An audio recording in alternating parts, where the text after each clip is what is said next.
Hello and welcome, you're watching Western Armenian News and I'm Gasparian. The 93 issue of the Western Armenia Weekly is out. Armenians of Western Armenia in Argentina and Uruguay. Each angle shows the biblical mountain differently, captivating, engaging, and calling photos of Mount Ararat. Azerbaijani regime destroys the holy Saint Nerses, the great church of Artsakh. Ancient inscription damaged during the self-defense of Yerevan. True names of Dersim villages, Armenian roots that memory cannot erase. 100 years later, in the footsteps of Fridtjof Nansen. The 93 issue of Western Armenia Weekly is now out. The cover features the passport of Western Armenia, symbolizing the idea of homeland and national identity. In this issue, readers can find several remarkable stories: a film about sushi shown in Yerevan, a journey to Mount Ararat that reminds us of the strange we draw from our mountains, and the magical sunrise over cars that fascinated both locals and visitors. The newspaper is available in Armenian, English, French, and Turkish. Turkish writer and filmmaker Kadir Akın shared his experience from visiting Armenian communities in Argentina and Uruguay. He spent 6 weeks in Buenos Aires and Montevideo, where he presented his documentary film, Red.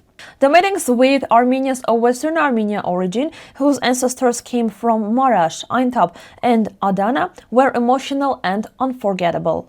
Deep inside, living thousands of kilometers away, these people have preserved their heritage with schools, churches, and cultural centers. In Montevideo, Akın visited the Marash Union, a large community center with a hall, gym, and school. In Argentina, monuments and murals dedicated to the Armenian genocide remind everyone that even far from their homeland, Armenians kept their identity and enriched the culture of their new countries. On October 29, the Tekeyan Culture Center in Yerevan opened a unique photo exhibition titled Ararat Through Armenian Eyes.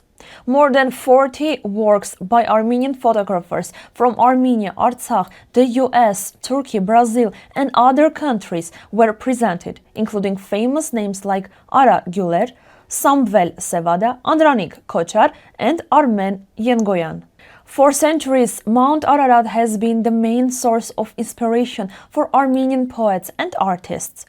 As Yerevan wrote, "There is no white peak like Ararat. I love this mountain like the path to unforgettable glory."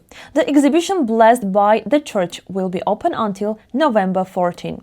It has already traveled to many cities worldwide: Tokyo, Beijing, Shanghai, Seoul, and Berlin, showing that Ararat remains the eternal symbol of Armenian identity.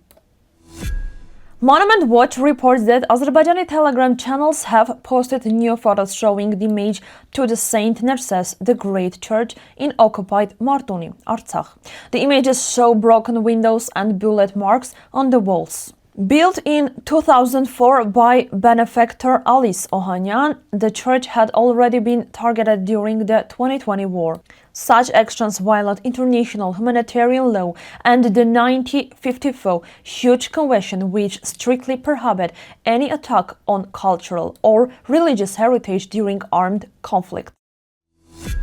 On the Khorkhor rock in Van, the cuneiform inscription of King Argishti I records the founding of Erebuni, the ancient capital of Armenia. Part of the inscription was damaged in 1896 during the Armenian self-defense of Van. Although partly destroyed, it remains a living witness to the greatest of the kingdom of Van and the glory of early Armenian civilization. In the city and region of Dersim, many old Armenian village names have survived through oral memory.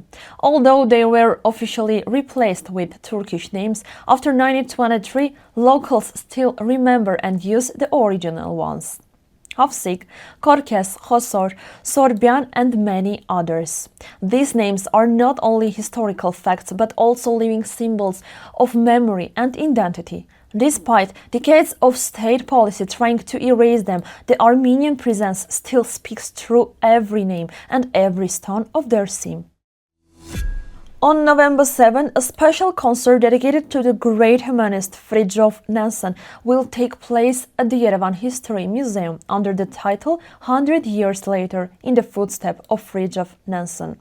The evening, organized at the Artsakh Hall, will honor Nansen's humanitarian work and his enormous contribution to saving the Armenian people and defending the rights of Western Armenia at the international level. That's all for today's news from Western Armenia. For more details, please visit the website of Western Armenia. Thank you for watching and stay tuned for more updates.